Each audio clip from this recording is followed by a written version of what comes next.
Hello, Mixtresses and Mixters. This is Mixtress Ray, and you're watching Mixtress Video. I just realized I have another video that I want to do. I'm recording this on the same day as my Halloween weird little unboxing video, but it's just like an hour later. And I remembered that I wanted to do an update to the. Hold on, let me get a little bit. Okay, there we go. I want to do a little bit of an update on the VR that was going around last year. That was a redo of a VR from a few years before of the VR to Kelly Bear for 5 decks I can't live without. So I'm going to do another because, last year was kind of the first big year of my tarot collecting journey. And it was last August. So it's been over a year since I did the first one. So I'm going to do countdown style again, and I'm doing, for 4 out of 5 of these, I'm going to give you, this is kind of inspired by Racine over at the Al Moon channel. She likes to do like a monthly, she calls it a double shot, where she shows a deck and an album that she's been really enjoying that particular month. I'm going to show you, I have, for my top 5 decks, 4 out of 5 of them I associate with a particular album. So I'm going to show you the albums of those 5 or 4 out of the 5 as well. Okay, let's do it. Okay, so we're going to do countdown style. Things have changed a little bit from my last year in the number 5 position. Last year it was in the number 1 position. Is that really true? Yeah, it's 5 now. And that is Wild Unknown. So the album that I associate with Wild Unknown, it's actually just an artist. I associate Wild Unknown because I see it as a very, let me just flip through the cards while we're talking. I see it as a very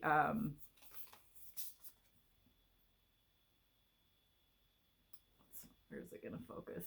We gotta find that out while we're showing these things off. Where is it gonna do what it needs to do? Kind of here? Okay. So I associate this deck with like consulting nature for your tarot answers. That's what I think this deck is. And I find it to be very truthful. I also would compare it, this is a silly correspondence, but I would compare this deck to like monitor headphones, which is what musicians use when they're mixing, because it doesn't really color the sound. Like there's no, I feel like with Wild Unknown, there's no sugarcoating the truth, but it's also not being really doom and gloom about the truth. It's just telling you what's going on. It's completely unfiltered. There's no extra treble, no extra bass. You're just hearing the sound straight from the instrument. I feel like when I consult this deck, I'm consulting nature itself. I'm consulting, and there's no opinion. When you get an answer from a swan, they're not going to have any particular investment in you as the human experience. They're just going to tell it like it is without any emotion. I hope that makes sense. So that's how I see sort of the aura of Wild Unknown, and it's why it really helped me with the beginning of my tarot journey, because I wasn't ready to see people in my decks yet. And because of that, I really learned through both the Rider-Waite-Smith tarot, and it's like simultaneously with that and this. So I have my particular meanings of the tarot really come from both of those decks. So the album, so I really associate Wild Unknown with Fiona Apple. And I had to pick one of her albums to make this little album correspondence. But so I chose Win the Pawn. So sorry, it's super glary. But Win the Pawn I chose as the right album correspondence for Wild Unknown, because with Fiona Apple, she's very raw. You're gonna get really, it's more emotional than I feel Wild Unknown is. But with Fiona Apple, you're going to get the truth, and it's going to be unfiltered. So I think any Fiona Apple album could go with Wild Unknown. Then in my number, actually I haven't ranked the other ones. In my number 4 position,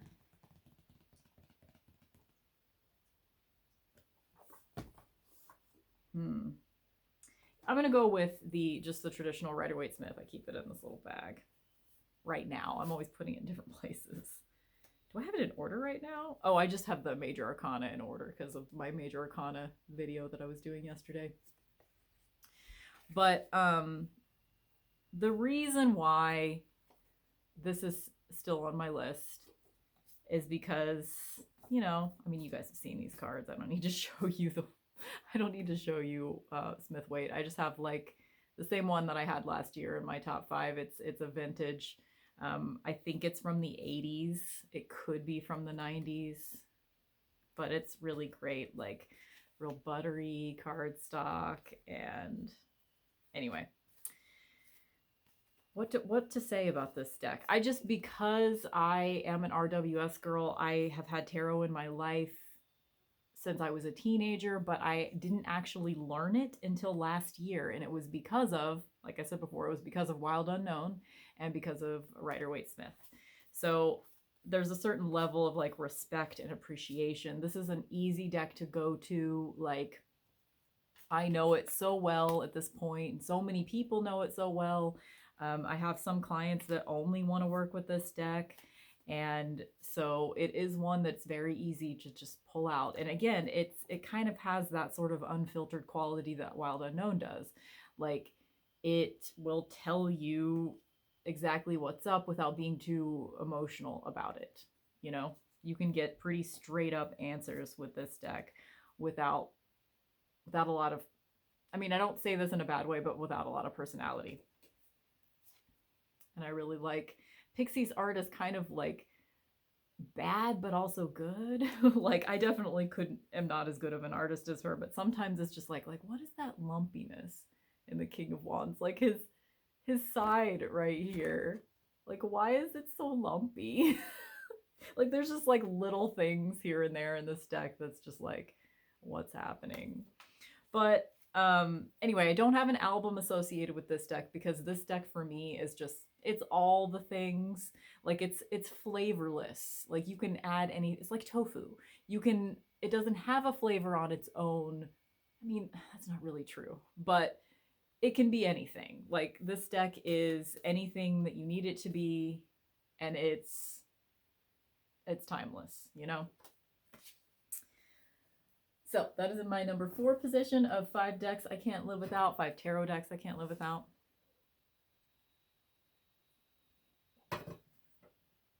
Ooh, okay. What's in my number 3?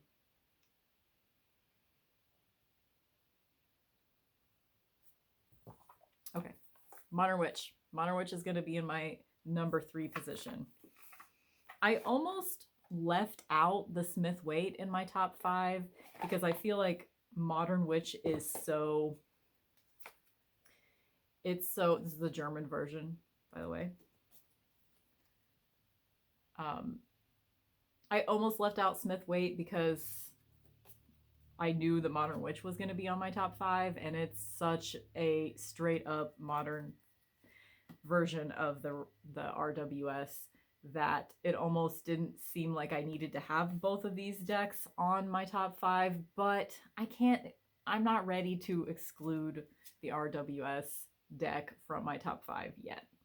You know, I still actually do use it quite a lot. Now that I have this easier to shuffle German version of Modern Witch, sorry, it's not really focusing. I probably will use this Modern Witch a lot more than I have before. But this deck is, I would kind of view it a lot. It has more of a flavor and more personality than RWS does. Stabe. Stabe. Oh no. Dropped it under my couch. It has more personality than I think RWS does, but I still think this is just a good all around, use it anytime for anyone. This is, I mean, like the ones that are kind of like not as fun to talk about, like Modern Witch and Rider-Waite-Smith, are the ones that I'm going to be using the most often, honestly, because you can pull out this deck for anyone, just like you can with the RWS. And you could really pull this deck out for more people than you can with RWS because there's actual diversity in this deck. And it's wonderful. I love it so much. I'm so happy to, as of like, by the time you see this, it'll be a little later, but like as of this moment that I'm recording this, I've only had this deck in my life for like an hour, and I'm so happy. This version of it, the German version, because it's like shuffleable. Very, very happy about that. Okay, so the album Correspondent that I picked, because it's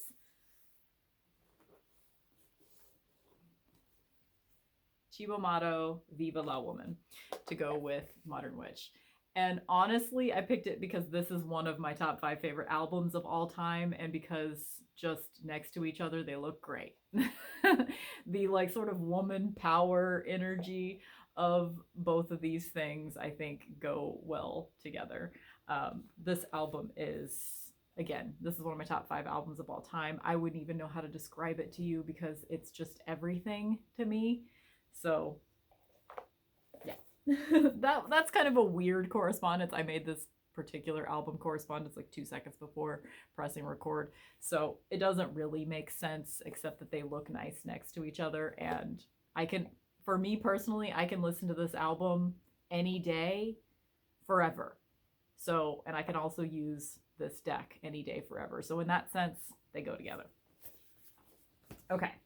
In the number 2 spot, this one wasn't even out yet last year, but it has quickly become one of my favorite decks. In the number 2 spot is Darkwood Tarot. So this deck, like, I'm still getting to know it. Keep it in this gorgeous moss green velvet bag. I'm still getting to know it, but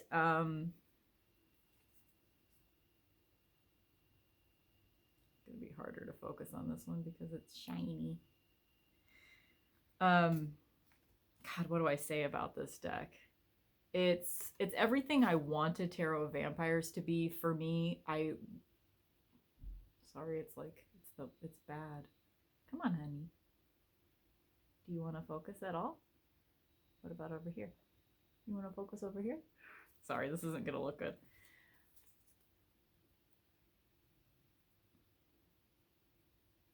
I don't know like where my camera wants to focus. But this deck is, I'll just hold them up back here because it seems to be focusing slightly better back here. This deck has vampires and witches and tree spirits and lots of animal energy. It's perfect for a goth girl like me. And it's very much based on Rider-Waite-Smith's system still. I'm having such a huge connection to this deck that it's hard for me to even use any other deck right now. This is just the one for me right now. I'm going through the guidebook right now, just kind of reading it, and it's very much written kind of like a fairy tale, because you have the main character is the Shadow Witch, which is this bitch on the Fool card and the cover of the guidebook, and she is in a few of like 5 of the cards in the major arcana and 1 of the cards in the minor. And so you're just kind of following this Shadow Witch on her journey as she becomes a vampire, because that happens in the Judgment card. She becomes a vampire. That was real awesome maleficent energy going on in the Temperance card. So I've shown this deck on my channel so much since I got it back in July, And it's just, its personality to me is just gothic girl in the forest. And I love it so much. So the album that I picked to associate with this deck, because I wanted to bring this one, both of these last album choices on these last two decks in my number 2 and number 1 position, I'm picking to sort of balance out the energy a little bit. So definitely Goth Girl in the Forest energy is in the album that I picked as well. But it's very much, okay, this is a good time to show you the album. It's Waking the Witch, is a song from this album. So you guys, one of my very, very favorites, other than Fiona Apple, is Kate Bush. So Kate Bush's Hounds of Love is the album that goes with Darkwood Tarot to me. So you really get Goth Girl in the Forest vibes in this. Yeah, you really get Goth Girl in the Forest vibes with Hounds of Love. If you've never listened to this album, it's kind of a concept album, and it goes through a journey. Like, you actually, there's the song. Okay, so there's a song Waking the Witch, and it's about kind of like someone is being condemned as a witch, and they're getting executed as a witch through the course of the song. And then the song after it is called Watching You Without Me, and it's about her coming back as a ghost after being executed as a witch and haunting like her loved ones. And it's just, and then there's like a resurrection, and there's a lot of like themes of death and rebirth, and also it's got Running Up That Hill, which is like famous feminist song of 1985. Is this 85? Yes, 1985. This album has literally been in my life since 1985, when I was 2 years old, and I don't remember my life without this album, and I've come to appreciate it more and more the older I've gotten, and just like every single song on this album I could talk about for 10 minutes, and I think that it goes really well with Darkwood Tarot. I think I haven't actually done it yet, but I could really seriously like put this album on and spend the entire time listening to the album, using the deck and reading through the guidebook, and I think it would be a marriage made in heaven. So that's my recommendation and my second favorite deck. And then in the number 1 position is, like, no one's gonna be surprised that watches my channel, it's Marigold Tarot. So this is my the one that I don't usually get this one out for videos. Usually when I'm showing you guys the Marigold Tarot, I'm showing you guys my black edged version, which is the one that I use for clients, or the one that I just use to show in videos, because my main working deck that I use for personal readings, because I have a backup, my black edged Marigold Tarot is the backup, and my gold edged version is my primary working deck. Marigold Tarot, I've said many times, it's kind of my soul deck. Like, for some reason, this deck just speaks to me more clearly than any other deck, without me needing to, it's almost like I don't need to work with this deck. It just talks to me. We have conversations, me and this deck. It's dark. It's got, it's very Queen of Swords. This deck will tell me the truth, but it's not harsh about it. It's like, it's blunt, but again, I like decks that, like, it's just, just tells it like it is. This deck I have a more clear conversation with than any other deck that I have. And this is also like I think I've said this before, but this is a deck that, like, when I get it out, 2 for 1 right there. When I get it out, it wants me to be really direct with it, and then put it back.